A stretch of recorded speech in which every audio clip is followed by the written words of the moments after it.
Hi friends, പുതിയൊരു വീഡിയോയിലേക്ക് നിങ്ങൾക്ക് സ്വാഗതം. നിങ്ങൾക്ക് ഈ ചാനലിലെ വീഡിയോകൾ ഇഷ്ടമുണ്ടെങ്കിൽ ചാനൽ സബ്സ്ക്രൈബ് ചെയ്യാം. അതുപോലെ വീഡിയോ ഇഷ്ടപ്പെട്ടാൽ ലൈക്ക് ചെയ്യാം. അതോടൊപ്പം വീഡിയോയ്ക്ക് താഴെ നിങ്ങളുടെ കമന്റുകളും പോസ്റ്റ് ചെയ്യാൻ സാധിക്കും. നമസ്കാരം, SS മീഡിയയിലേക്ക് നിങ്ങൾക്ക് ഏവർക്കും സ്വാഗതം. ഞാൻ ഷൈൻ സി.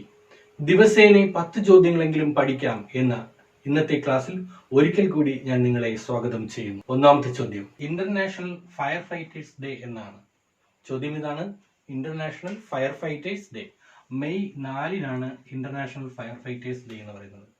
അപ്പോൾ മെയ് 4-നാണ് ഇന്റർനാഷണൽ ഫയർ ഫൈറ്റ്. അതോടൊപ്പം തന്നെ ഇന്ന് സെന്റ് ഫ്ലോറിയൻസ് ഡേ ആണ്. അപ്പോൾ ഫ്ലോറിയൻസ് എന്ന് പറയുന്നത് റോമൻ പട്ടാളത്തിലെ ഒരു ഫയർ ഫൈറ്റർ ആയിരുന്നു. അപ്പോൾ അദ്ദേഹം ആൻഷ്യൻ റോമിനെ ഒരു വലിയൊരു തീയിൽ നിന്നും രക്ഷിച്ച ഒരു വ്യക്തിയാണ് ഫ്ലോറൻസ് എന്ന് പറയുന്നത്. അപ്പോൾ അതുകൊണ്ട് തന്നെ സെന്റ് ഫ്ലോറൻസ് ഡേ എന്നൂടെ മെയ് 4 അറിയും. ഫയർ ഫൈറ്റേഴ്സ് ഡേയുടെ സിമ്പൽ എന്ന് പറയുന്നത് നമുക്കറിയാം, ഒരു ബ്ലൂവും റെഡും ചേർന്ന ഒരു റിബൺ ആണ്. ബ്ലൂവും റെഡും ചേർന്ന ഒരു റിബൺ ആണ് ഈ ഫയർ ഫൈറ്റേഴ്സിന്റെ സിമ്പൽ എന്ന് പറയുന്നത്. അതിൽ ബ്ലൂ എന്ന് പറയുന്നത് വാട്ടറിനെയും റെഡ് എന്ന് പറയുന്നത് ഫയറിനെയാണ്, തീയാണ് സൂചി. അപ്പോൾ ഒന്നാമത്തെ ചോദ്യം ഇതാണ്: ഇന്റർനാഷണൽ ഫയർ ഫൈറ്റേഴ്സ് ഡേ എന്നാണ് മെയ് 4.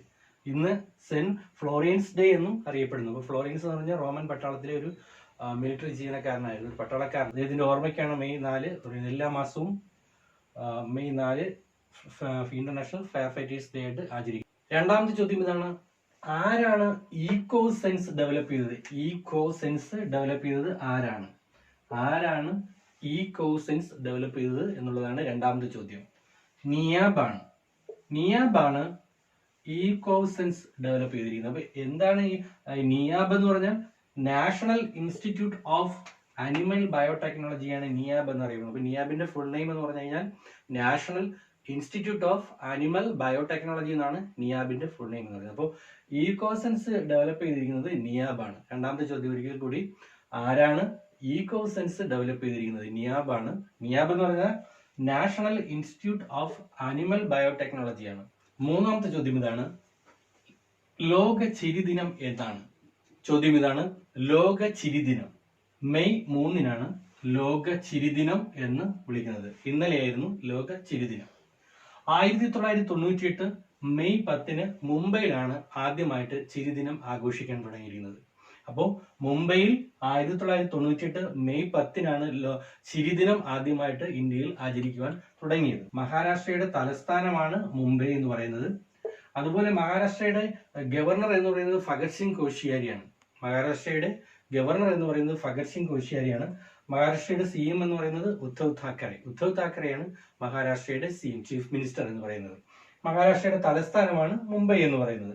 ഈ മുംബൈയിൽ വെച്ചാണ് 1998 മെയ് 10-ന് ആദ്യമായിട്ട് ചിരിദിനം ആചരിക്കാൻ തുടങ്ങിയത്. എല്ലാ വർഷവും മെയിലെ ആദ്യത്തെ സൺഡേ, ആദ്യത്തെ ഞായറാഴ്ചയാണ് ചിരിദിനം ആചരിക്കുന്നത്. അപ്പോൾ എല്ലാ വർഷവും മെയിലെ ആദ്യത്തെ ഞായറാഴ്ചയാണ് ഈ ചിരിദിനം ആചരിക്കുന്നത്. എന്റെ ചോദ്യം ഇതായിരുന്നു: ലോക ചിരിദിനം എന്നാണ്, മെയ് 3. ഇനി നാലാമത്തെ ചോദ്യം വേൾഡ് ആന്റി ഡ്രോപ്പിംഗ് ഏജൻസി അല്ലെങ്കിൽ WADA വാഡ 4 വർഷം വിലക്കിയ ഇന്ത്യൻ ഡിസ്കസ് ത്രോ താരമാര്? അപ്പോൾ അമിതമായ ഉത്തേജക മരുന്ന് ഉപയോഗിച്ചത് കൊണ്ട് 4 വർഷം വിലക്കിയ ഇന്ത്യൻ ഡിസ്കസ് ത്രോ താരം ആര് എന്നുള്ളതാണ് ചോദ്യം. WAD ആണ് വിലക്കിയിരിക്കുന്നത്. വേൾഡ് ആന്റി ഡ്രോപ്പിംഗ് ഏജൻസിയാണ് WADA എന്ന് പറയുന്നത്. വാഡ എന്ന് പറയുന്നത് വേൾഡ് ആന്റി ഡ്രോപ്പിംഗ് ഏജൻസിയാണ് പറയുന്നത്. 4 വർഷം ഇപ്പൊ വിലക്ക് ഏർപ്പെടുത്തിയിരിക്കുന്നത് സന്ദീപ് കുമാരിയാണ്. 27 വയസ്സുള്ള ഡിസ്കസ് ത്രോ താരം സന്ദീപ് കുമാരിയാണ് വിലക്കിയിരിക്കുന്നത്. 2018 ഇന്റർ സ്റ്റേറ്റ് ചാമ്പ്യൻഷിപ്പ് ഗുവാഹത്തിയിൽ നടന്ന ഇന്റർ സ്റ്റേറ്റ് ചാമ്പ്യൻഷിപ്പിൽ ആണ് ഈ ഉത്തേജക മരുന്ന് ഉപയോഗിച്ചതായിട്ട് അന്നത്തെ ഗോൾഡ് മെഡൽ വിന്നർ ആയിരുന്നു. അന്നത്തെ ടെസ്റ്റിന്റെ ഫലം ഇപ്പോൾ പോസിറ്റീവ് ആയതുകൊണ്ടാണ് ഈ 4 വർഷം വിലക്ക് ഏർപ്പെടുത്തിയിരിക്കുന്നത്. ഇനി WADA പറ്റി പറയുമ്പോൾ, വേൾഡ് ആന്റി ഡ്രോപ്പിംഗ് ഏജൻസിയെ പറ്റി പറയുമ്പോൾ, ഇതിന്റെ ഹെഡ് ക്വാർട്ടേഴ്സ് എന്ന് പറയുന്നത് മോൺട്രിയൽ, കാനഡയിലാണ്. കാനഡയിലെ മോൺട്രിയലാണ് ഇതിന്റെ ഹെഡ് ക്വാർട്ടേഴ്സ് എന്ന് പറയുന്നത്.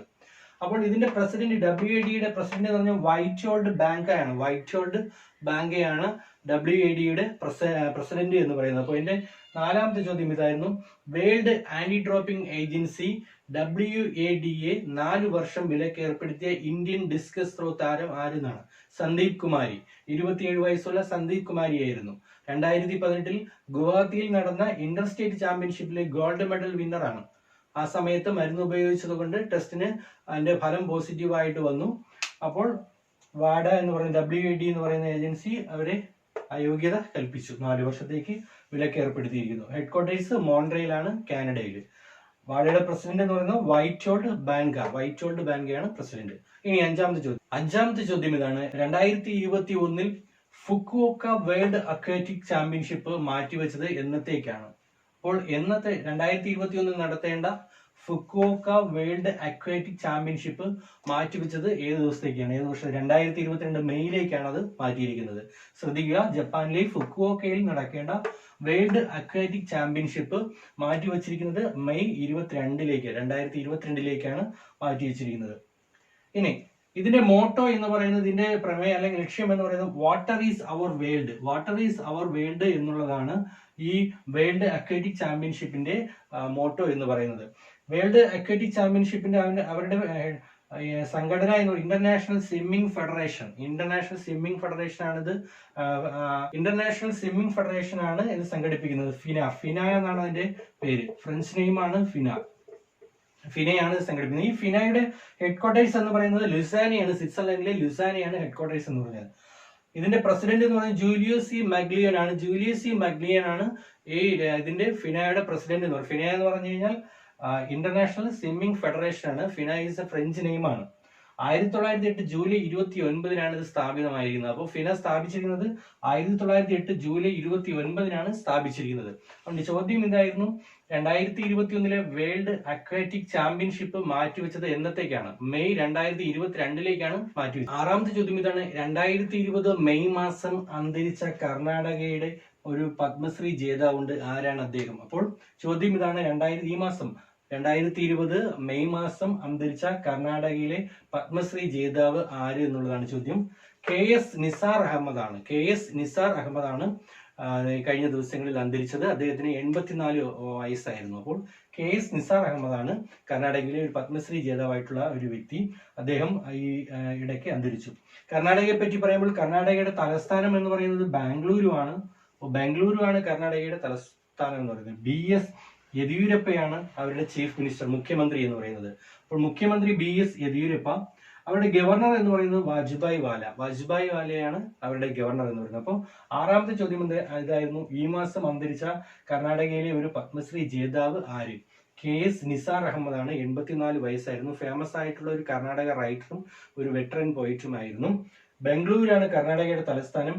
BS യെദ്യൂരപ്പയാണ് മുഖ്യമന്ത്രി എന്ന് പറഞ്ഞു. വാജ്ഭായ് വാലയാണ് അവരുടെ ഗവർണർ. അടുത്ത ഏഴാമത്തെ ചോദ്യം, കൗമാരപ്രായക്കാരുടെ സർഗാത്മകത പരിപോഷിപ്പിക്കുന്നതിനായി ആരോഗ്യ വകുപ്പിന്റെ നേതൃത്വത്തിൽ കണ്ണൂർ ജില്ലയിൽ നടപ്പിലാക്കുന്ന പദ്ധതി എന്താണെന്ന്? അപ്പോൾ ഏഴാമത്തെ ചോദ്യം ഇതാണ്, കൗമാരപ്രായക്കാരുടെ സർഗാത്മകത പരിപോഷിക്കുന്നതിന് വേണ്ടി കണ്ണൂർ ജില്ലയിൽ ആരോഗ്യ വകുപ്പിന്റെ നേതൃത്വത്തിൽ നടപ്പിലാക്കുന്ന പദ്ധതി ഏത് എന്നുള്ളതാണ്. ഉണർവ് എന്നുള്ളതാണ് പദ്ധതിയുടെ പേര്, ഉണർവ്. അപ്പൊ ഉണർവ് എന്ന പദ്ധതി നടപ്പിലാക്കുന്ന ജില്ല കണ്ണൂരാണ്. കണ്ണൂരിൽ കൗമാരപ്രായക്കാരെ ഉദ്ദേശിച്ച് അവരുടെ സർഗാത്മകത പരിപോഷിപ്പിക്കുന്നതിന് വേണ്ടി അവിടുത്തെ ആരോഗ്യ വകുപ്പിന്റെ നേതൃത്വത്തിലാണ് ഈ പദ്ധതി നടപ്പിലാക്കുന്നത്. അപ്പൊ 7 ചോദ്യങ്ങൾ ഇവിടെ പൂർത്തിയായി. അടുത്ത 8ാമത്തെ ചോദ്യം ഇതാണ്, 2020 Madrid open virtual tennis tournament ജേതാക്കൾ ആരൊക്കെയാണ്? അപ്പോൾ ചോദ്യം ഇതാണ്, 2020 Madrid open virtual tennis tournament ജേതാക്കൾ ആരൊക്കെയാണ്? ഉത്തരം ആൻഡി മറേ, ബ്രിട്ടനിലെ ആൻഡി മറേയും നെതർലാൻഡിലെ കിക്കി ബർട്ടൺസുമാണ്. നെതർലാൻഡ്. അപ്പോൾ ആൻഡി മറേയും കിക്കി ബർട്ടൺസുമാണ് 2020 Madrid open virtual tennis tournament ജേതാക്കൾ എന്ന് പറയുന്നത്. ഒരാൾ ബ്രിട്ടൻകാരനാണ്, ഒരാൾ നെതർലൻഡുകാരനാണ്. ഇനി 9ാമത്തെ ചോദ്യത്തിലേക്ക് പോകാം. 2020 മെയ്യിൽ കോവിഡ് രോഗബാധയെ തുടർന്ന് അന്തരിച്ച ലോക്പാൽ ജുഡീഷ്യൽ അംഗം 2020 മെയ്യിൽ കോവിഡ് ബാധയെ തുടർന്ന് അന്തരിച്ച ലോക്പാൽ ജുഡീഷ്യൽ അംഗം ആര് എന്നുള്ളതാണ് ചോദ്യം. ജസ്റ്റിസ് അജയ് കുമാർ ത്രിപാഠിയാണ് ഉത്തരം. ജസ്റ്റിസ് അജയ് കുമാർ ത്രിപാഠി. അപ്പോൾ 9 ചോദ്യങ്ങൾ ഇവിടെ പൂർത്തിയായിരിക്കുന്നു. ഇനി 10ാമത്തെ ചോദ്യത്തിലേക്ക് പോകാം. 10ാമത്തെ ചോദ്യം ഇതാണ്, 2020 മെയ്യിൽ ഭൗമസൂചിക പദവി ലഭിച്ച മണിപ്പൂരിലെ കാർഷികോൽപ്പന്നം ഏത്? ചോദ്യം ഇതാണ്, 2020 മെയ്യിൽ ഭൗമസൂചിക പദവി ലഭിച്ച മണിപ്പൂരിലെ കാർഷികോൽപ്പന്നം, അതായത് ജിയോഗ്രഫിക്കൽ ഇൻഡിക്കേഷൻ ടാഗ് ലഭിച്ച കാർഷികോൽപ്പന്നം, മണിപ്പൂരിലെ കാർഷികോൽപ്പന്നം ഏതെന്നുള്ളതാണ് 10ാമത്തെ ചോദ്യം.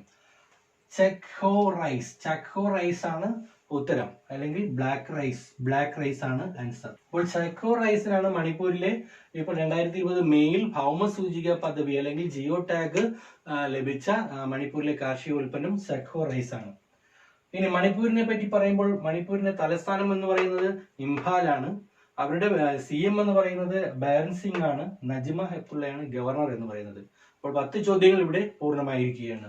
ഇനി നിങ്ങൾക്കുള്ള ചോദ്യം ഇതാണ്: ബെൽജിയത്തിലെ പുതിയ ഇന്ത്യൻ സ്ഥാനപതി ആര്? ഞാൻ നിങ്ങളുടെ കഴിഞ്ഞ ക്ലാസ്സുകളിൽ ഇതിനെക്കുറിച്ച് പറഞ്ഞിട്ടുണ്ടായിരുന്നു, സ്ഥാനപതിമാരെ പറ്റി. അപ്പോൾ ബെൽജിയത്തിലെ പുതിയ ഇന്ത്യൻ സ്ഥാനപതി ആര്? ഈ ചോദ്യത്തിന്റെ ഉത്തരം ഇതിന്റെ തൊട്ടു താഴെ കമന്റുകളായിട്ട് നിങ്ങൾക്ക് പോസ്റ്റ് ചെയ്യാവുന്നതാണ്. എല്ലാവർക്കും ഒരു ശുഭദിനം.